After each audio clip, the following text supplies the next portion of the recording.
प्राचीन समय में विद्यार्थी गुरुकुल में रहकर ही पढ़ा करते थे। बच्चे को शिक्षा ग्रहण करने के लिए गुरुकुल में भेजा जाता था।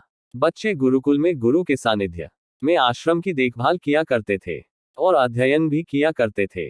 वरदराज को भी सभी की तरह गुरुकुल भेज दिया गया। वहां आश्रम में अपने साथियों के साथ घुलने मिलने लगा, लेकिन वह पढ़ने में बहुत ही कमजोर था। गुरुजी की कोई भी बात उसके बहुत कम समझ में आती थी। इस कारण सभी के बीच वह उपहास का कारण बनता है। उसके सारे साथी अगली कक्षा में चले गए, लेकिन वो आगे नहीं बढ़ पाया। गुरुजी जी ने भी आखिर हार मानकर उसे बोला, बेटा वरदराज, मैंने सारे प्रयास करके देख लिए हैं। अब यही उचित होगा कि तुम यहाँ अपना समय बर्बाद मत करो। अपने घर चले जाओ और घर वालों की काम में मदद करो।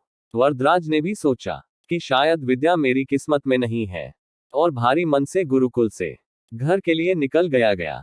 दोपहर का समय था। रास्ते में उसे प्यास लगने लगी। इधर उधर देखने पर उसने पाया कि थोड़ी दूर पर ही कुछ महिलाएं कुएं से पानी भर रही थी।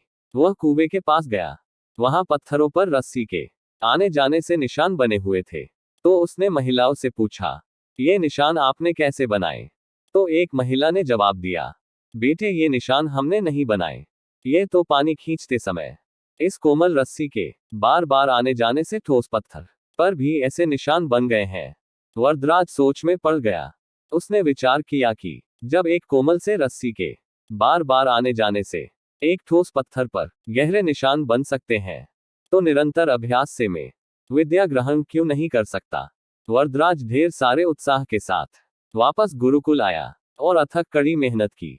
गुरुजी ने भी खुश होकर भरपूर सहयोग किया। कुछ ही सालों बाद यही मंदबुद्धि बालक वरदराज आगे चलकर संस्कृत व्याकरण का महान विद्वान बना, जिसने लघु सिद्धांत कौमुदी, मध्य सिद्धांत कौमुदी, सार सिद्धांत कौमुदी, गीर्वाण पद मंजरी की रचना की। अर्थात दोस्तों, अभ्यास की शक्ति आपके हर सपने को पूरा करेगी।